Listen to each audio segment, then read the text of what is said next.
1. Ghosts of unfulfilled dreams. To achieve something you've never had, you must do something you've never done. Picture this. You're on your deathbed, your breath shallow, the room dim. Surrounding you are ghosts, not the spooky kind, but the ghosts of your unlived potential. The ghost of that book you never wrote, the business you never started, the talent you buried under excuses. They're angry, disappointed. Their eyes pierce through you, whispering, "We came to you, Anil. You could have brought us to life." Now they're doomed to follow you to the grave. I ask you today, how many ghosts will haunt your bed when your time comes? Will it be a crowd shouting regrets, or just a few because you dared to act? Let me tell you about my cousin, Priya. She dreamed of opening a bakery, her hands kneading dough like an artist, but fear stopped her. "What if I fail?" she'd say. Years later, on her porch in Thane, she told me, "Anil, my biggest regret isn't failing, it's never trying." That's a ghost that haunts her now. Don't let that be you. Every dream you ignore is a ghost you create. Think of Mumbai's street vendors, rain or shine. They're out there selling chai, dreaming of a better life. They don't wait for permission, they act. So what's your dream? A new career? A community project? Write it down today, make it real. Tell someone, because the moment you act, you banish a ghost. Take small steps. When I started speaking, I was terrible, stuttering in front of 10 people at a local club. But I kept going. Each speech chipped away at my fear. You don't need to conquer the world overnight. Start with one email, one phone call, 1 hour of learning. Ask yourself, what's one thing I can do today to bring my dream to life? Do it, the ghosts are watching. 2. Faith first, put faith first, in everything. Every stage I've stepped on, every heart I've touched. It's by God's grace. 40 years ago, April 15th, 1982, I was a mess. Failing college in Mumbai with a 1.8 GPA, sitting in my father's tea stall on a noisy street. The air smelled of chai and rain. I stared at a cracked mirror, wondering if the Navy was my only option. Behind me, an old woman sat at a rickety table, sipping tea. She kept staring. I didn't know her. Suddenly she called out, "Someone get me a pen." Her voice was sharp, like she'd seen my soul. "Boy," she said, "you'll travel the world and inspire millions." Me? A dropout? I laughed inside, but her words planted a seed. Faith isn't just religion, it's trusting something bigger than you. For me, it was God. For you, it might be the universe, a higher purpose, or your inner fire. Whatever it is, lean into it. Let me tell you about my friend Sanjay, a tailor in Dadar.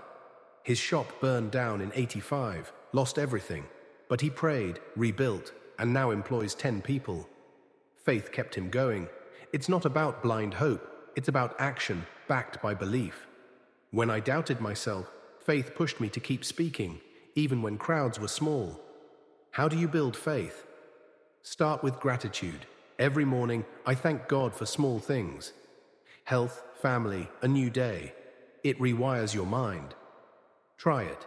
Write 3 things you're grateful for right now. Then act with courage. Faith without work is just a wish. Want to start a business? Research 1 step today. Want to inspire others? Share your story. Faith is your anchor, but you row the boat. 3. A prophecy fulfilled. April 15th, 1982. I'm a dropout, lost, and this woman's telling me I'll speak to millions. Anil Sharma, a nobody from Mumbai. I was ready to join the Navy, not a stage. Yet, I have traveled the globe, London, Tokyo, New York. I have spoken to millions. But success isn't the point. Her words became my compass. They protected me through failures, directed me through doubts, and corrected me when I strayed. I wasn't always faithful. In my 20s, I chased fame, not purpose. Crowds cheered, but I felt empty. God never left, though. He nudged me back, through a kind stranger, a quiet moment, a failure that humbled me. That's the lesson. Stick with faith, even when you waver. It's like Mumbai's monsoons. You get wet, but the rain doesn't last forever. Think of Meena, a schoolteacher I met in Pune. She wanted to start a free tutoring program for slum kids. Everyone said it was impossible, but she prayed, planned, and persisted. Today, her program helps hundreds. Her faith wasn't just hope, it was action. You want what I've done? Do what I've done. Show up. Stay humble. Trust the path. Here's how. Reflect daily. At night, ask, did I honor my purpose today? If not, adjust. Surround yourself with believers, people who lift you up. And when you doubt, remember my story. A dropout from a tea stall reached millions. If I can, you can. Your prophecy is waiting. Claim it. 4. Dare to fail. Big fail big. Today is the start of your life. The world's tough, mean even. Mumbai's streets taught me that. Rickshaws honking, crowds pushing, dreams crushed daily. But you only live once, so chase what sets your soul on fire. Take risks. Don't fear failure. I failed plenty. Bombed speeches, lost jobs, burned my mother's rotis trying to cook. Each failure taught me something. Remember the 9-dot puzzle. Connect 9 dots with 5 lines, no lifting the pencil. The trick, go outside the box. Life's like that. Society says, stay safe, follow the rules. But breakthroughs happen when you break free. Think of Ravi, a mechanic I know. He loved painting but was told it wouldn't pay. He painted anyway, on weekends, after work. Today his art's in galleries. He went outside. Failure isn't the enemy, inaction is. When I started speaking, I was awful. My first talk. 10 people, half asleep. I wanted to quit. But I kept going. Each flop was a lesson. You want to launch a startup? Expect flops. Want to write a book? Expect drafts that suck. Embrace them. They're your teachers. Here's a plan. List 1 big dream. Now list 3 ways you might fail at it. Scary? Good. Now list 1 small step to start anyway. For me, it was practicing speeches in my room. For you, it might be a course, a mentor, or a prototype. Fail big, but start small. The only real failure is staying in the box. 5. Goals and discipline. Dreams need goals. Without them, dreams are just pretty clouds. Nice to look at, but they drift away. Set yearly goals. Where do I want to be in 12 months? Monthly goals. What's my focus this month? Daily goals. What's 1 win today? Mine. Sometimes it's not yelling in Mumbai's traffic jams. Small wins build big victories, but goals without discipline are wishes. And discipline needs consistency. Not just Mondays, then a week off, every day. When I started speaking, I practiced daily, 10 minutes, rain or shine. It wasn't glamorous. My room was hot, the fan creaked, but I showed up. That's the secret. Show up when it's hard. Let's talk about Vandana, a nurse I met in Delhi. She wanted to become a doctor. Long shifts, no time, everyone said, give up. But she studied nightly, 30 minutes, no excuses. 10 years later, she's Dr. Vandana. Discipline made her dream real. You don't need hours, just focus. Try this, pick 1 goal, break it into tiny steps. Want to get fit? Start with 10 push-ups daily. Want to start a business? Research 1 idea today. Write your daily step on a sticky note. Stick it on your mirror. Check it off. And plan. My mother said, Anil, we don't plan to fail. We fail to plan. Hard work works, but it's not about working harder. It's about working smarter. In this real obsessed world, don't confuse busyness with progress. Posting selfies isn't progress. Running in circles isn't progress. My mother's words ring true. Anil, you can run in place and go nowhere. Focus on what moves the needle. Every night ask, did I get closer to my goal today? If not, recalibrate. Goals, discipline, consistency. They're your ladder to the stars. 6. You can't take it with you. Progress, not motion. You'll never see a U-Haul behind a hearse. Money, fame, you can't take it. The kings of Gujarat tried, gold in their tombs. Guess what? Looted. It's not what you have, it's what you do with it. Your gifts, teaching, coding, singing, use them. Helping others? That's the ultimate joy. I met a rickshaw driver, Gopal, in Mumbai. He saved every rupee to send his daughter to school. She's a lawyer now. Gopal's not rich, but his joy, priceless. Helping others isn't just noble, it's selfish. The rush you get, the warmth in your chest, nothing beats it. Not a fancy watch, not a penthouse.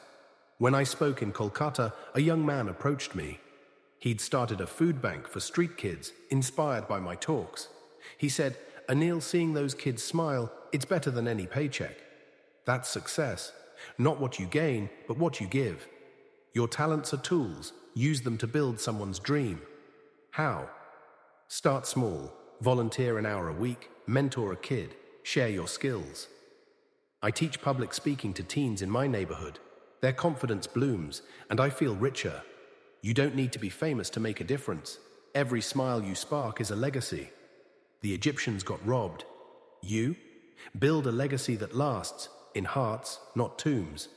7. The joy of helping nothing beats the rush of helping others. Not jewelry, not mansions. The joy is in giving. I remember a rainy night in Bangalore. A stranger helped me fix a flat tire. No payment, just a smile. That feeling, he gave it to both of us. Success isn't a bank balance, it's the lives you touch.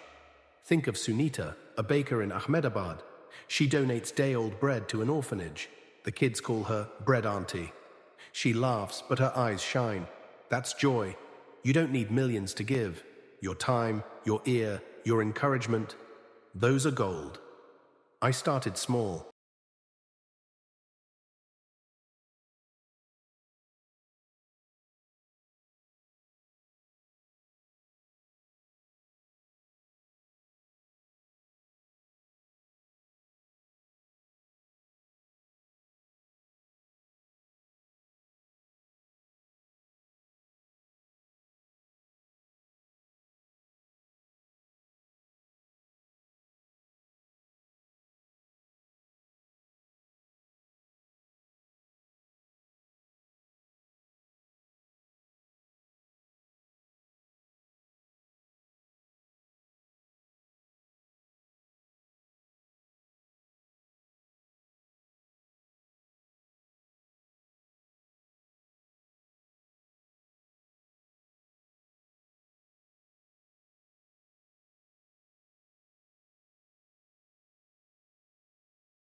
Keeping her balanced.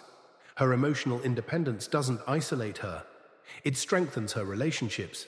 Zara enters connections whole, not needy, valuing them but never clinging out of fear.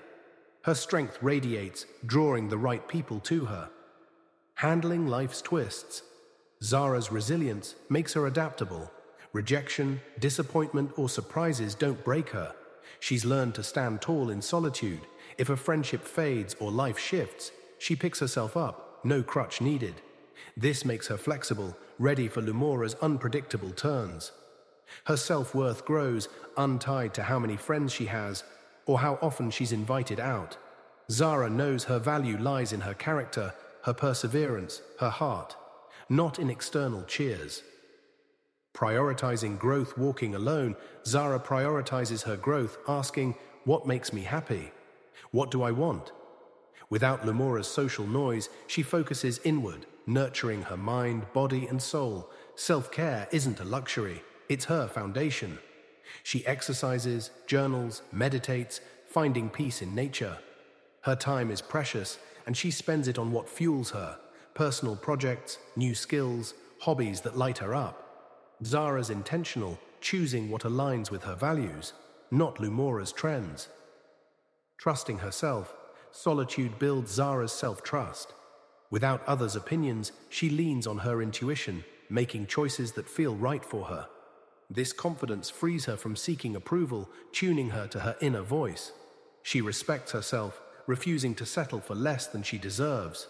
In relationships, work, life, this self-respect guides her, helping her face challenges with grace.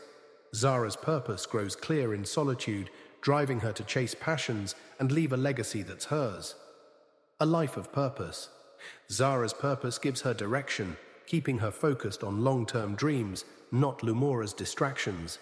She makes decisions that align with her vision, finding fulfillment in growth. Prioritizing herself isn't selfish, it's necessary. By caring for her needs, Zara becomes stronger, showing up fully for others. Walking alone isn't weakness, it's a journey of discovery, resilience, and independence. She emerges whole, fulfilled, ready to face Lumora with strength, dignity, and unshakable confidence.